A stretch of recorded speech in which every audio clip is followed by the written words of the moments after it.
Hello, everyone. Welcome back to another 2024 Senate map prediction for the month of November 2023. And a few new polls have came out. Just going to be changing a few of my Senate races that I'm going to be filling in as we go on throughout this video. So we're just going to start off with the safe states. I mean, there's really no shockers here.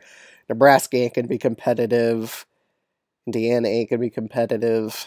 Let me just fill in these safe blue states. But before we get into this video, I'd highly recommend subscribing if you aren't already. We're almost going to hit 1,000 subs. I think we could totally do it this year. I think it's totally possible. But yeah, let's just get right into this video. So I think we did pretty much the rest of the safe states. The rest of these states we're going to talk about each one.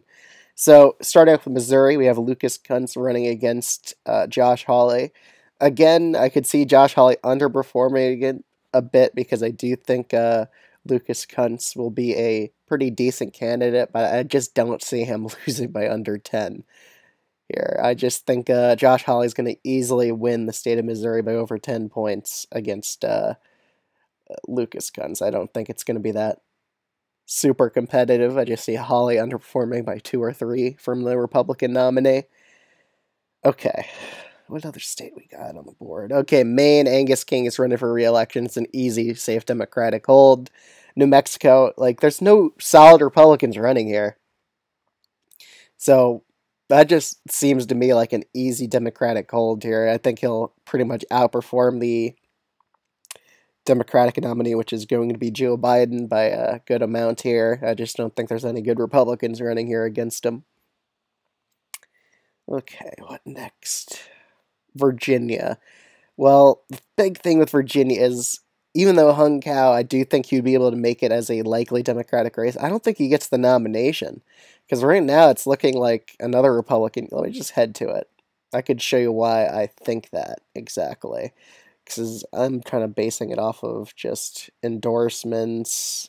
Yeah, it's Scott Parkinson. A lot of people are lining up behind him, and he's honestly doing pretty well with fundraising as well. And Hung Cao, geez, how is it that low? Well, he only recently announced, like, this was done back in June, but still, it's looking pretty bad for Hung Cao right now, just based off the endorsement battle. They're pretty much all lining up behind Scott Parkinson. Okay, let's go back to the map.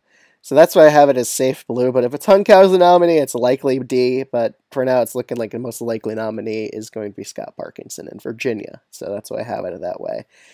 Amy Klobuchar in Minnesota, she frequently wins by landslides here, outperforming the Democratic nominee each and every time. Even in Republican wave years, she still wins by safe blue margin, so I'm having her easily winning the state of Minnesota by over 10 points. Probably like a 15-point or even possibly a 20-point victory. I don't know. I'd put it as about a 15. Okay.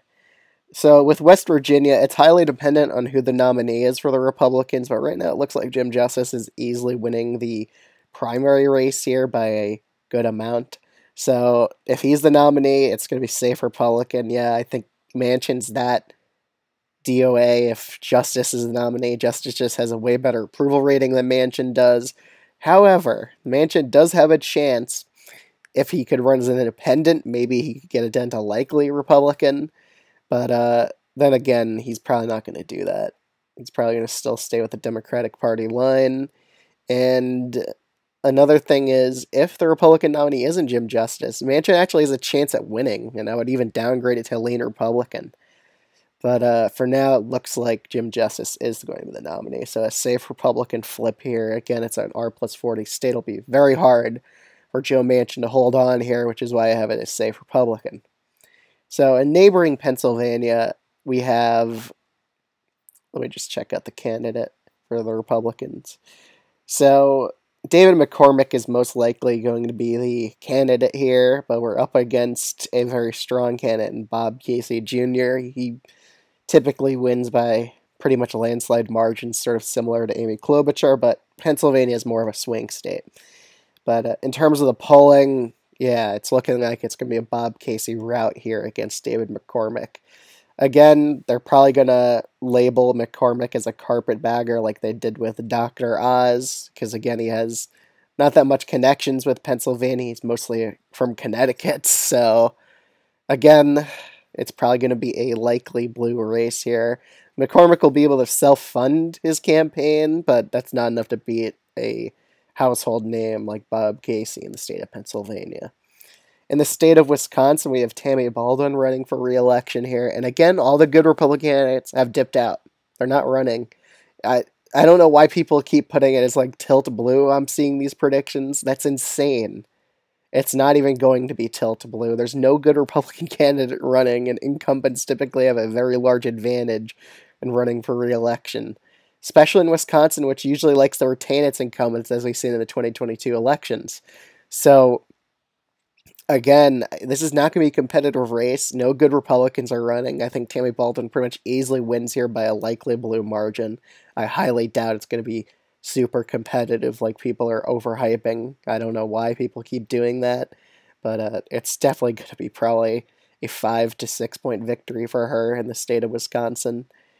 In the state of Michigan, yeah, it's definitely going to be more competitive than either Wisconsin or Pennsylvania because it's an open race. And Alissa Slotkin, again, Republicans could hammer her on certain issues.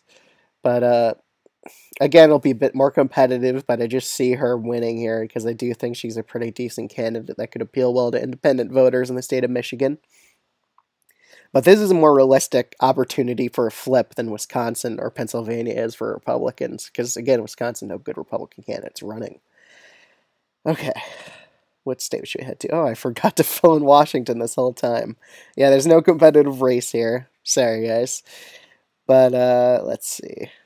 We could go to Nevada. Even the Republicans' own pollster, their own the National Republican Senate Committee did a poll on Nevada and Arizona. Even their own pollster says, yeah, the Democrats probably going to easily win here. So, again, Republicans weren't able to flip this race in a year when they had 10% higher turnout than the Democrats. In a general election year, there's going to be much higher turnout among Democrats, which means they basically have no chance at unseating a Democratic incumbent in Nevada. Unless Trump wins this state by like a lot, and that would definitely bring down down ballot coattails in the Senate race. But again, I highly doubt Trump wins Nevada by a landslide amount. I think that poll that came out recently, it's definitely not super accurate because, again, polls in Nevada are pretty much terrible. They always underestimate Democrats. And, yeah, just never doubt the abilities of Democrats to pull out upsets in Nevada. But even the National Republican Senate Committee says this race is pretty much a 5-point lead for the Democratic nominee. In Arizona, again, the National Republican Senate Committee, they also did a poll here showing Sinema just really hurting Kari Lake here, because Sinema just has a terrible approval rating among Democrats, a much higher approval rating among Republicans, and especially independents.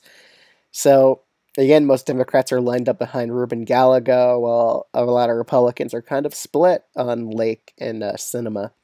Most of the diehard Republicans with Lake, while a lot of these more soft, moderate Republicans are leaning towards Sinema. And again, Lake is just kind of a loser candidate. She just has loser vibes now. She just wouldn't accept that she lost in the governor's race. So, again, she kind of gives me grifter vibes just with the way she wouldn't just accept the loss. And I really think that's going to hurt her with a lot of voters in Arizona. I just think she's a terrible candidate, and she will, even if Trump wins Arizona, she's going to lose. I just think that she's that unappealing to independent voters. Simena's probably going to hurt her just based off the polling. So I have this as a lean Democratic race. In Texas, Ted Cruz. I'm kind of close to putting this as a likely Republican state. I need to see polling that actually shows Colin Allred has a decent shot, but for now I think Ted Cruz probably wins re-election here by about 4 points against him. So, again, Texas is not ready to flip blue. It still needs more time for those urban areas to keep growing in population. Democrats need to do a bit better with Hispanic voters, especially in this state, to just make it more competitive. But again, it's going to be at least a lean Republican race for now. But I need to see more polling if I wanted to change this rating or not. In Florida, with Rick Scott, even though he's a very unpopular senator, Trump or whoever the Republican nominee is will probably have enough coattails to drag him to a likely victory. He probably wins here by about 6 points or so, just because of how Florida is just trending more and more in favor of the Republicans nowadays. And now we're down to the real most competitive Senate races in the country, Ohio and Montana. We're going to start off with Ohio at first, because honestly I'm kind of changing my mind on the state. Just poll after poll keeps showing Sherrod Brown leading here by quite a big margin. Of course, there's a lot of undecideds here, and they'll probably go the Republicans' way, but he's already at 45%. He just needs 5.1% of those undecideds to go his way, and he wins here, even up against the strongest candidate like Frank LaRose. So, again, if the nominee is Bernie Moreno, Sherrod Brown's probably going to win easily. He's easily, like, you look at the polls here, Bernie Moreno is the worst nominee for Republicans. You can't deny that. He frequently is behind LaRose and Dolan. I mean, LaRose is definitely the best candidate because he actually was elected statewide by a very large margin. And luckily for Republicans, he's probably going to win the primary. But even against LaRose, Brown is a slight favorite, I would argue. So I'm changing my rating, which was previously Tilt R in the state of Ohio, to Tilt D. As long as Biden doesn't lose the state of Ohio by, like, I think Biden has to get it definitely below 10 for Brown to have a pretty good shot. But again, we're seeing the same polls that Biden's losing Ohio by a lot, and Sherrod Brown's still winning and still leading. So I think Sherrod Brown has a pretty decent shot. I would have him as a slight favorite for now. Now the state of Montana. Let's go over here. Alright, so it really depends on who the nominee is, in my opinion. But currently, the nominee, or the people running for the Republican candidates. Hold up. U.S. Senate election in Montana. Let's go down to the candidates. Well, Tim Sheehy, he's definitely announced he's pretty much running at this point. I just didn't see his name for a second because it wasn't highlighted in blue. I was like, huh? But again, Tim Sheehy, he's actually lining up a ton of endorsements. And Matt Rosendale still hasn't announced for some reason. I really think that's hurting Rosendale. The more he waits, the more endorsements Sheehy's just going to easily pile on. I think Rosendale really has to bank on getting Trump's endorsement to win the primary at this point. I think he's at real risk at losing. And I think the longer he waits, the more likely he isn't the nominee. So, just based off the endorsement battle, I think Sheehy's just gained a ton of momentum in this primary race. And I really don't know what Matt Rosendale's doing in waiting so long. But I think Sheehy's definitely a stronger candidate than Matt Rosendale because, again, you look at Senate races, and when you have a rematch, because Matt Rosendale ran against Jon Tester in 2018, but when you have a rematch of that and that previous candidate lost, 6 years later, they're probably going to lose again. Historically, that's how it's pretty much been in every Senate, or nearly every Senate rematch, for like 6 years in the future. They typically always lose again because voters don't like to second guess their choices here. So again, if the nominee is Matt Rosendale, I see it as Tilt D race, but the nominee is looking like it's going to be Tim Sheehy just based off the endorsement battles and just the relative lack of primary polls. I would have to assume that those endorsements definitely matter, and they're definitely going to give him funds to win the primary. So I think in a clean slate candidate like Tim Sheehy, I think that Republicans would narrowly flip the Montana Senate race, and it's a very Republican state. It's like R plus 15. So again, Jon Tester, he really has to rely on appealing to a lot of independents and crossover support from the Republican Party. And against a relatively clean slate candidate in Tim Sheehy, I think Sheehy is the slight favorite here for now. But that could definitely change. It's a tilt rating for a reason. So I think the most likely outcome for the Senate is the Republicans get 51 Republican Senate seats overall. Again, I just think that's, like, probability-wise will probably be the most likely outcome. Or we could even see Ohio flip as well, and it's 52-48. But overall, the bottom line is Republicans are the slight favorites to take the Senate. I'd probably put their odds at about a 60% chance, while Democrats have a 40%. Democrats just have a lot more competitive seats. That's why it's only a 40% chance. But, yeah, 51-49. That's pretty much how I see it so far. Let me know what you think of this video in the comments below. I'd highly recommend subscribe if you aren't already. But other than that, thank you so much for watching. I'll see y'all in the next one. Bye.